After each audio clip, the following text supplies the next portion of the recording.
toujours sur un exercice de triceps à la poulie avec le coude en arrière du buste. Je vais vous présenter une série en haut de la pyramide pour l'in-rod. Donc toujours le même principe.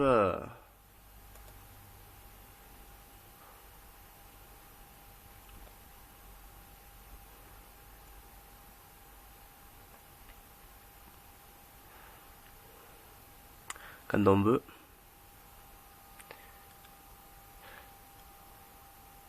Voilà, donc première chose intéressante à montrer, j'en avais déjà parlé, mais je vais y revenir dessus pour qu'il n'y ait aucune confusion. Ce qu'on vient de voir, c'est caractéristique d'un mouvement qui démarre sur une phase positive. Le muscle étant moins fort en concentrique qu'en excentrique, le fait de démarrer sur une positive va nécessairement euh, engendrer un déficit de force par rapport à la prochaine répétition parce qu'il y aura eu entre les deux une phase négative qui aura permis de potentier la positive. En gros, comme je l'avais dit, le fait de démarrer un mouvement par une phase négative, surtout si elle est accentuée, va donner, par un jeu de réflexes musculaires, réflexes myotatiques, plus de force pour la contraction qui va suivre. C'est pour ça que là, on voit qu'on commence avec une petite amplitude, puis l'amplitude grandit jusqu'à ce qu'il y ait euh, une perte de force qui réduise à nouveau l'amplitude. Donc je vais le remonter depuis le début. Ok, petite amplitude, ça grandit progressivement. C'est pas parce que l'autre main force davantage, c'est vraiment le réflexe musculaire qui se met en joue. Et voilà, et l'amplitude décroît sous l'effet de la perte de force. Donc un dernier coup pour voir. Hop, petite amplitude. À mesure qu'il y a des négatives qui s'accumulent, elle s'agrandit. Puis l'amplitude finit par se réduire à cause d'un manque de force. C'est à ne pas confondre avec un principe dont vous a parlé récemment Yves Gasser, qui est le start-up.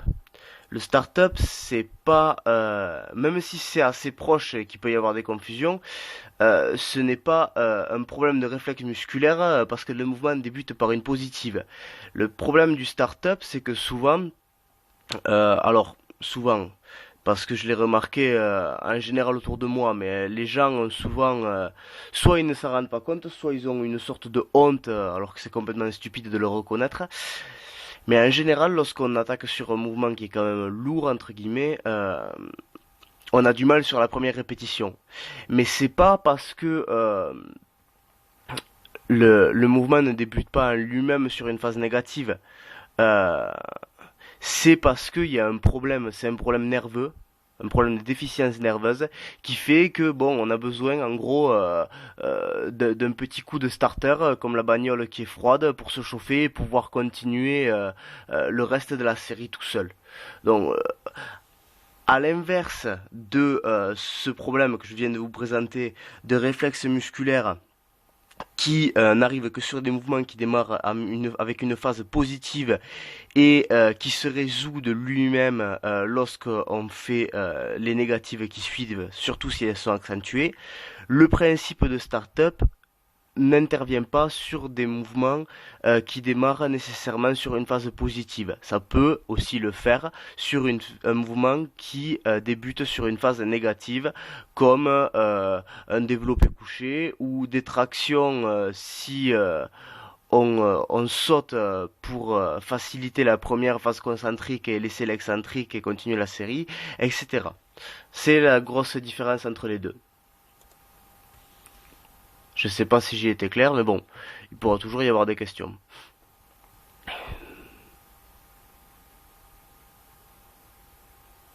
Voilà, donc première décharge.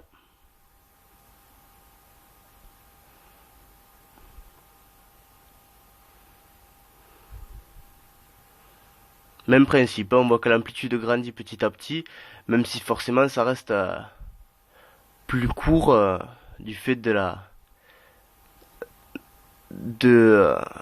l'inroad qu'a généré la décharge. Le muscle étant beaucoup plus fatigué.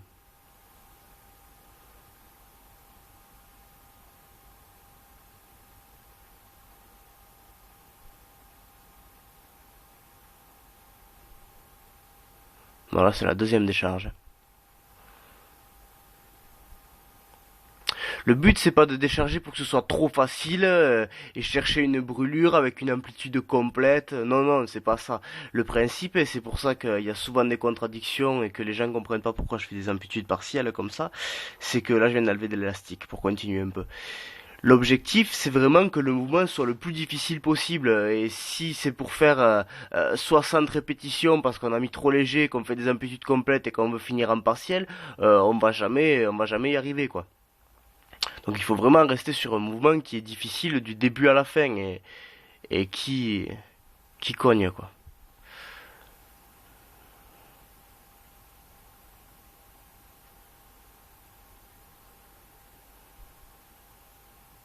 Voilà, donc cette série, elle avait été faite avec un élastique violet doublé.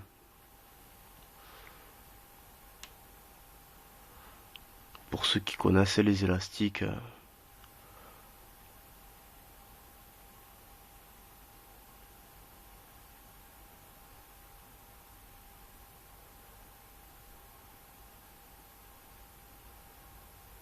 Voilà, et là, il y a de la triche avec tout le poids du corps pour accentuer encore un peu, essayer de gratter quelques répétitions.